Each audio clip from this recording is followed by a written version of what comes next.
ఇప్పటివరకు చాలా వీడియోస్లో బ్లౌజ్ టిప్స్ లేదా చూడీదార్ చేసుకోవాల్సిన టిప్స్ ఇలాంటివి చెప్తున్నాను కదా. ఈసారి ఒక ఫుల్ శారీని ఒక యూనిక్ డిజైనర్ శారీలాగా ఎలా మార్చాలో చూపిస్తాను. ఇదేమో టస్సర్ శారీ. టస్సర్లో కూడా ఇది గిచ్చా టస్సర్ అనుకుంటాను. ఆల్మోస్ట్ ప్లెయిన్గా ఉంటుంది. నేను ఇడిదిప్పి అంటే నేను ఏదైనా ఒక ఐడియా రావాలంటే దాన్ని అలా చూస్తూ కూర్చుంటాను అనమాట.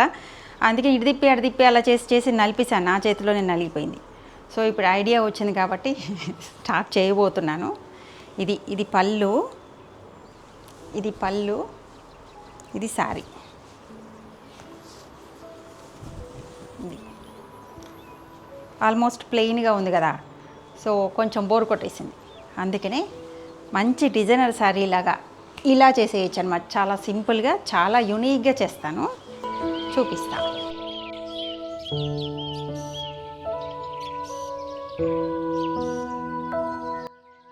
ఇలా ఉంటే మరీ సింపుల్గా ఉంది కదా, అందుకని మంచి ఐడియా చెప్తాను ఒకటి.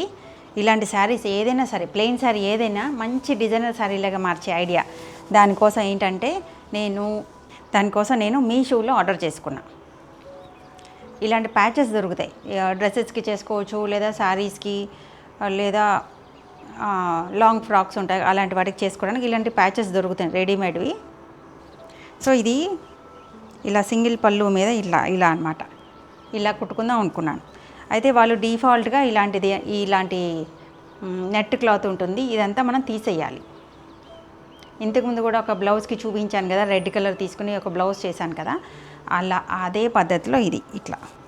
అయితే ఇక్కడ ఒక్కటే అయితే బాగుండదు కదా, అందుకని ఇక్కడ కూడా పళ్ళు మీద కోసం ఇంకొక రెండు మొత్తం 3 కొన్నాను. ఇక్కడ వేస్తాను, ఇక్కడ ఒకటి. సో ఇవన్నీ ఇది ఒక్కొక్కటి అరౌండ్ 250 రూపీస్ పడింది ప్యాచ్. ఇది ఎందుకు సెలెక్ట్ చేసుకున్నానంటే దీని మీద ఈ కలర్ చెమ్కీ ఉంది కదా, దానివల్ల చాలా బాగా మ్యాచ్ అయింది అనిపించింది దీనికి. అండ్ పింక్ కలర్ కదా, బ్రైట్గా కనిపిస్తుంది. సో ఇది మ్యాచ్ అయింది కదా, అందుకే చాలా బాగా నచ్చింది. ఇలాంటి ఇంకొకటి క్రీమ్ కలర్ కూడా దొరికింది కానీ, బట్ ఇలాంటి చెమ్కీ లేదు. అది కొంచెం cream colour, only cream colour pearls ఉన్నాయి. సో ఈ చెమ్కీ వల్ల ఈ కలర్ చెమ్కీ వల్ల బాగుంది అనిపించింది అది. సో దీన్ని ఫస్ట్ రెడీ చేసుకోవాలి. దీనికోసం ప్రాసెస్ చూపిస్తాను, ఎలా రెడీ చేసుకోవాలి, ఎలా కుట్టాలి అనేది ప్రాసెస్ చూపిస్తాను. మరి దీనికి మంచి ప్రాపర్ బ్లౌజ్ ఉండాలి కదా. బ్లౌజ్ ఇదే వేసుకుంటే బాగుండదు, అంత అందం రాదు. సో దానికోసం ఇంకొక మంచి ఐడియా చెప్తా. నా ఐడియా ఇంప్లిమెంట్ చేయాలంటే అమ్మో ఎన్ని షాపులు తిరగాలో అనుకున్నాను, కానీ లక్కీలీ మా ఇంటి దగ్గర ఉన్న ఒకే ఒక షాప్లో ఈజీగా దొరికిపోయింది. అసలు ఎంత పర్ఫెక్ట్గా మ్యాచ్ అయిందో. ఈ రెండు చాలా క్లోజ్గా మ్యాచ్ అయినాయి, కానీ దీన్నే ఎందుకు సెలెక్ట్ చేసుకున్నానో చెప్తా. ఆ పింక్ ఫ్లవర్స్ ఉన్నాయి కదా, సో దానికి సరిపోయినట్టుగా ఇది తెచ్చుకున్నాను అన్నమాట బ్లౌజ్ పీస్కి. ఈ థ్రెడ్ వర్క్ ఉంది కదా, సో దీనికి ఎంత బాగా మ్యాచ్ అయింది కదా. నాకైతే అబ్బా అసలు నా కోసమే ఇది చేశారా అనిపించింది. అయితే ఇలాగే ఇదే కలరు అంటే ఈ పింక్ లైనింగే వేసేస్తే అందరిలాగానే ఇలా ఉందనుకోండి, ఇలా ఉంటుంది. సో అందరిలాగానే నార్మల్ అయిపోతుంది. కానీ నేను అలా చెయ్యను కదా. ఆ ఐడియా ఏంటో ఈ బ్లౌజ్ని రెడీ చేసుకొచ్చి అప్పుడు చూపిస్తా. ఈ బ్లౌజ్ ఫ్యాబ్రిక్కి సేమ్ పింక్ కలర్ లైనింగ్ వేయకుండా శారీ కలర్ అంటే బ్రౌన్ కలర్ లైనింగ్ వేసాను అనమాట. అందుకనే చూడగానే చాలా డిఫరెంట్గా అనిపిస్తుంది.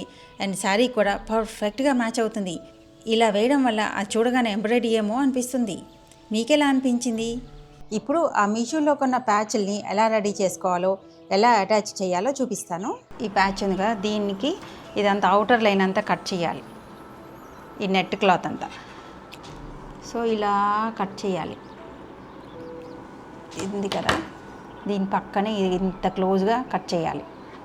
అయితే నాకు అర్థమైంది అంటే ఇలా కట్ చేస్తూ ఉంటే చాలా టైం టేకింగ్ అండ్ ఇలాంటి పోర్షన్స్లో చాలా కష్టం అనిపిస్తుంది. సో దానికోసం ఏం చేశానంటే ఒక అగరబత్తిని తీసుకొని జాగ్రత్తగా ఇలా ఈ ఎడ్జ్ చుట్టూ కాల్చుకుంటూ వచ్చాను అనమాట. కనిపిస్తుంది కదా అలాగా. అయితే ఇలా చేసే ముందు, ఈ అగరబత్తితో యూజ్ చేసే ముందు ఒక నాప్కిన్ ఒకటి రెడీగా పెట్టుకోవాలి. అండ్ ఇలాగ టేబుల్ మీద కానీ ఇంకేదైనా అంటే మన మీద డైరెక్ట్గా పడితే మన బట్టలు పాడవుతాయి, అండ్ కింద ఏమన్నా పాడవుతుంది. కాబట్టి ఇలా పెట్టుకుంటే మంచిది. టేబుల్ అయితే బెటర్ అనమాట. మనం ఒళ్ళో పెట్టుకుంటే పొరపాటున నిప్పులు అయిపడి మన బట్టలు పాడవకుండా. అండ్ ఇదేమన్నా ఎక్స్ట్రా వెళ్తున్నా టక్కున దీంతో ఆపేసేయచ్చు అనమాట. కనిపిస్తుంది కదా మీకు, జస్ట్ టచ్ చేయగానే అది కాలిపోతుంది. మీకు కనిపిస్తుందన్న వేలు పెట్టాను. ఇలా కొంచెం సేపు చేసిన తర్వాత ఏంటంటే ఇదంతా ప్లాస్టిక్ కదా, బ్లాక్ రంగు ఉండిపోతుంది. సో కొంచెంసేపు అలా తీసేస్తే మళ్ళీ అగరబత్తి బాగా వెలుగుతుంది. ఇలా చాలా ఫాస్ట్గా అయిపోతుంది.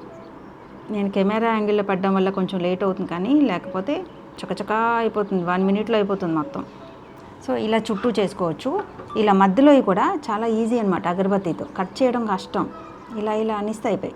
అలా చేసినప్పుడు ఒక లేయర్ ఉంచండి. ఒక లేయర్ అంటే ఒక లైన్, ఈ నెట్ ఉంది కదా, ఒక లైన్ ఉంటేనే మంచిది.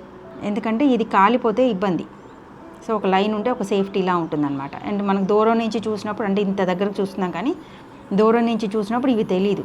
ఇవన్నీ కొంచెం ఈ దారాలు ఊడిపోకుండా సేఫ్గా ఉంటాయన్నమాట. సో కొంచెం దూరంగా ఉంటేనే మంచిది. సో ముందు కొంచెం దూరం చేసి తర్వాత అవసరమైతేనే దగ్గరికి వెళ్ళండి. సేఫ్ సైడ్ అనమాట. ఇలాగా ఇప్పుడు అయిపోయింది మొత్తం. అమ్మయ్యా అయిపోయింది. ఇప్పుడు ఇది ఫుల్ పీస్, ఇంకా అవసరం లేదు. ఇది మనకి మొత్తం కట్ చేసిన తర్వాత ఇది మొత్తం మీద ఇది అయింది.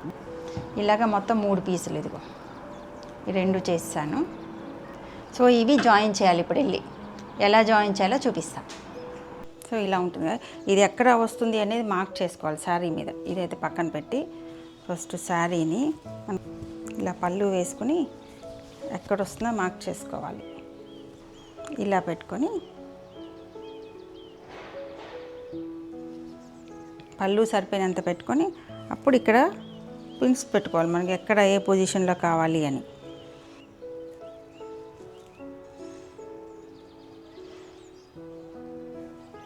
ఇలా రఫ్గా పెట్టుకుంటే తర్వాత ఈ మిగతా చిన్నవన్నీ మిగతా అడ్జస్ట్ చేసుకోవచ్చు. ఇలా పెట్టుకున్న తర్వాత ఇప్పుడు ఇలా నీట్గా వేసి ఇప్పుడు ఈ డిజైన్ అంతా ఇలా నీట్గా సెట్ చేసేసుకుంటాం. ఇలాగ ఫస్ట్ అంతా సెట్ చేసేసుకున్న తర్వాత ఇవన్నీ నీట్గా అయిపోయిన తర్వాత ఇప్పుడు పిన్స్ పెట్టేసుకుని కదలకుండా